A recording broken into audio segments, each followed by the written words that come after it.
Chapter 3. The galactic market on Coruscant was as busy as ever, but nobody paid any attention to Revan as he made his way through the crowds.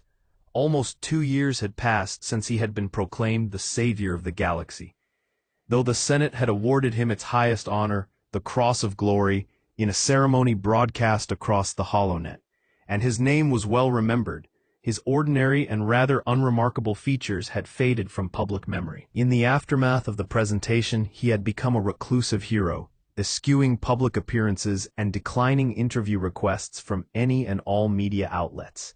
He had shaved off his beard, and he rarely wore his Jedi robes out in public, making it even less likely anyone would notice him. He liked being anonymous. It was one of the reasons he had settled on Coruscant. With 1 trillion people, it was easy to blend into the crowd. That was even truer here, in the galactic market, the most cosmopolitan section of the Republic's capital world.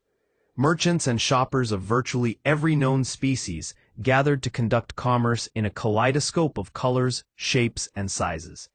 Red-skinned Togrutas intermingled with blue-skinned Twi'leks, diminutive Sulistans haggled with massive Hutts, fish-like Mon Calamari shared the streets with feline Cathar. Among such a diverse and interesting group, nobody paid any attention to a lone human and his astromech droid. Unfortunately, the lack of attention meant that many in the crowd accidentally kicked, bumped, or tripped over T3M4 as he scooted along at Revan's heel. The droid expressed his displeasure with a steady stream of angry beeps and chirps. "Now you know why I told HK-47 he couldn't come," Revan told T3. "He'd probably try to clear a path through all these meat bags with a flamethrower." The astromech responded with a long, low whistle, and Revan laughed out loud before adding, "Let's not and say we did. Besides, we're almost there." They reached their destination a few minutes later, the dealer's den, a small cantina in the far corner of the galactic market that offered drinks, dancers, and gambling. The dealer's den catered to the seedier elements of Coruscant society: black market smugglers, thugs and bounty hunters, stim and spice dealers. As a result, the clientele was predominantly a mix of species with unsavory galactic reputations. Scattered among the Rhodians, Chevin, and Cubaz were a handful of humans, including the man Revan had come looking for, Canderous Ordo. The Mandalorian was sitting by himself at a small table in the far corner, his back to the wall as was his habit. He was wearing his familiar outfit of tan pants, a leatherous vest, and a sleeveless black shirt that left his heavily muscled arms bare in order to display the clan mark tattooed on his left shoulder. His hair was styled in a brush cut, accentuating his square jaw and rugged, no-nonsense features. He still looked every bit the part of a mercenary, though Revan knew he hadn't accepted a job since they'd teamed up to take down Darth Malak 2 years earlier. A scantily clad Twi'lek dancer was giving Canderous a private performance as he sipped on a blue-tinged drink. Despite the distraction, he noticed Revan immediately. He raised a meaty hand in a wave and shooed away his entertainment. The dancer shot Revan an angry glare as she stomped away, her head-tails twitching with irritation. T3 beeped in surprise. "I guess he's a good tipper," Revan answered with a shrug. Nobody else paid them much attention as they crossed the cantina floor and took a seat at the Mandalorian's table. "You look like death warmed over," Canderous said by way of greeting. "Is being married to Bastila really that bad?" "I'm not getting much sleep lately," Revan admitted. "Bad dreams," he added as Canderous arched an eyebrow. "Besides, you're one to talk. Looks like you haven't shaved in 3 days." The Mandalorian smiled and corrected. "You want something to drink?" Revan shook his head. "Not from here. That concoction you've got looks like it could peel the enamel off my teeth." Canderous shrugged and raised his glass to his lips. He took a long swig, closed his eyes, and shuddered. "It's an acquired taste," he admitted. "So why are you here? I get the feeling this isn't just a social call." "I've got some questions about the war." Revan didn't need to clarify. For Canderous there was only one war that mattered. He and Revan had fought on opposite sides, mortal enemies who knew each other only by reputation, long before they joined forces against Malak and became friends. "Not much to say. We lost. You won," Canderous said with a shrug. "We thought we could conquer the Republic, but instead we ended up a broken people." He spoke with a casual indifference, but Revan knew him well enough to sense the bitterness and regret behind his words. The Mandalorians had been a proud and noble culture, fighting battles to win honor and glory. Now the clans were scattered across the galaxy, reduced to working as mercenaries and thugs for the highest bidder. Revan didn't like bringing up such a painful topic, but there was information he needed, and he felt this was the only way to get it. "There's one thing I never understood about the Mandalorian Wars," he pressed. "What started them? Why, after all these centuries, did you suddenly decide to launch an all-out attack on the Republic?" It was Mandalore's idea. Revan knew that Canderous wasn't referring to the original founder of his people.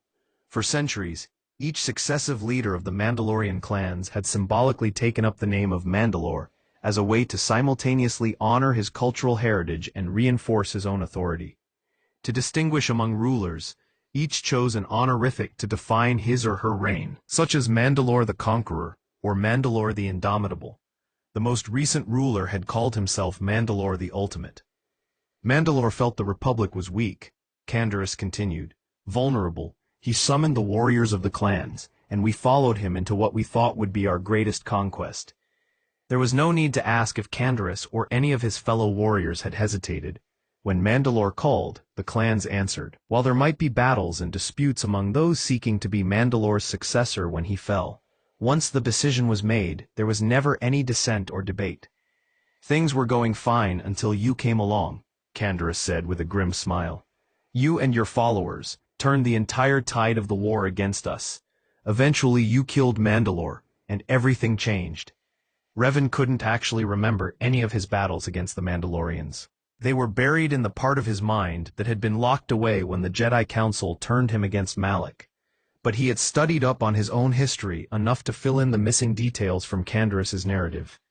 In battle after battle, Revan had led the Jedi and Republic forces to victory. Realizing defeat was inevitable, Mandalore the Ultimate had challenged Revan to single combat, and Revan had accepted. Though the Mandalorian fought valiantly, in the end he was no match for the Jedi Order's most powerful champion. But it wasn't enough for Revan to simply defeat his enemy. In Mandalorian culture, the death of one leader was merely an opportunity for another warrior to seize control of the clans by claiming the fallen Mandalore's helmet.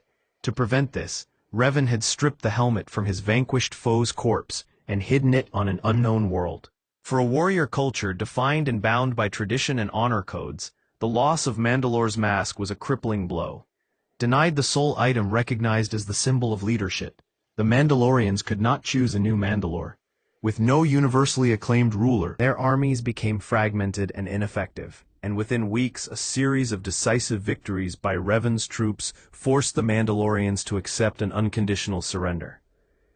The humiliating defeat and the loss of Mandalore's mask destroyed the once proud culture.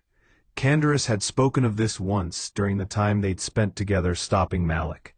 Surprisingly, he didn't blame Revan for what had become of the Mandalorians. He blamed Mandalore for not being strong enough to win their battle. He blamed the brothers and sisters of his clan for being too weak to pick up the pieces so they could rebuild their society. But mostly, he just didn't talk about it. Revan hated picking at the old wound, but he felt he had no choice. "Is there anything else you can tell me about what happened before Mandalore declared war on the Republic? Anything unusual that might have been a catalyst for the war?" Canderous tilted his head to the side and squinted one eye. "This have anything to do with those bad dreams you mentioned?" "It might." The Mandalorian nodded. "You're getting more of your memories back, aren't you?" "Only bits and pieces. I keep having visions of a world I don't recognize. The whole planet is covered in electrical storms, day and night." "Doesn't sound familiar," Canderous said after a few moments of thought. "What do you think it means?" "I wish I knew, but I've got a bad feeling about it." "And you think it's connected to our war against the Republic?" "Think about it," Revan explained. "Mandalore the Ultimate decides to do something none of his predecessors even considered. Launch an all-out war on the Republic. Malak and I defeat you, but after that, we mysteriously take our troops and disappear into the unknown regions beyond Mandalorian space.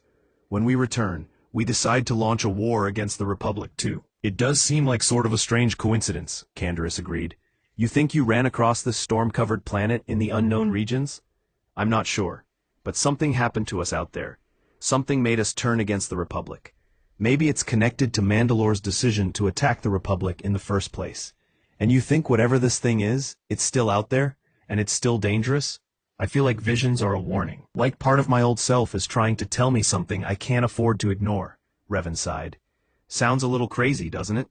Candaris barked out a laugh. After everything we've been through, this just feels like old times. He looked at Revan. So what is it you want me to do? I want to know more about Mandalore the Ultimate. But nobody's going to talk to an outsider like me. I need someone who can talk to the clans and get answers. There was a long silence while Revan waited for Candaris to reply. He noticed that the Mandalorian's fingers were gripping his glass so hard they were turning white. I've spent most of the last 5 years trying to avoid other Mandalorians, he finally muttered. I wouldn't ask if I didn't think it was important. Candaris took a deep breath and downed the rest of his drink, closing his eyes and shuddering just as he had with the previous gulp. You know why I've been hanging around this criffing bar for 2 years, turning down everyone who came to offer me a job? He asked. He didn't bother to wait for a reply. I had a feeling you were going to get mixed up in something interesting, and I wanted to be around for the fun. Guess this is it. I knew I could count on you, Candaris. Let me reach out to some people, the Mandalorian said. See what I can dig up. Can't promise